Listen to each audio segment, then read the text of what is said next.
When you go back and play Ocarina of Time today, it's easy to focus on the surface. The graphics are dated, the controls are stiff, the camera can be frustrating, and yet somehow, the moment you step out of Kokiri Forest and onto Hyrule Field, it still hits you. There's something about this game's world that refuses to feel old, even as everything around it has aged.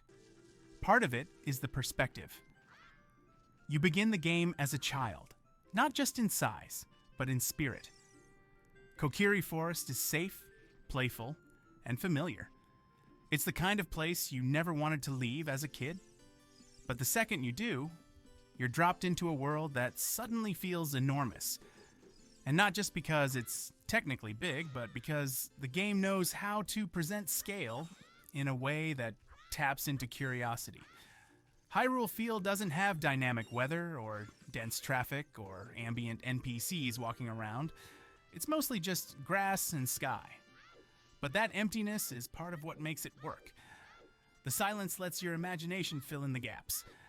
You're not being pulled in 10 different directions by quest markers or UI clutter. The world invites you to explore, not because it tells you to, but because it gives you room to wonder. And that wonder is persistent. The first time you stumble upon Lon Lon Ranch, or sneak through the Hyrule Castle courtyard, or find yourself lost in the Lost Woods, it feels like you're uncovering something secret, even if millions of other players have done it before you. What's also interesting is how the game ties its geography to emotional memory. Most players, even decades later, can still remember how to get to Lake Hylia, where the entrance to the Shadow Temple is, or the exact spot where you planted a magic bean. That's not just good design. It's a result of how Ocarina slowly introduced the world in layers, with meaning attached to each region. When you become adult Link, that world doesn't just grow, it changes. Familiar places are darker. Some NPCs are gone. The music shifts. There's a real sense of time passing, and with it, a quiet sadness. The innocence of childhood doesn't return, and that transition hits harder the older you are when you replay it. It's a game that trusted players to put pieces together themselves. It didn't over-explain.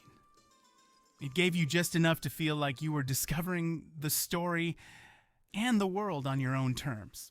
Modern open-world games might be more advanced in every technical way, but Ocarina of Time created something that's still hard to replicate.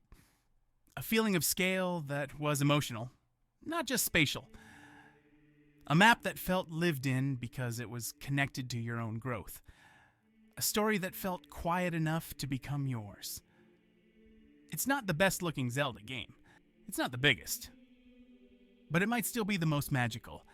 Not because of what it shows you, but because of how it made you feel the first time you stepped into that world. And sometimes, that's more powerful than anything graphics or mechanics can offer.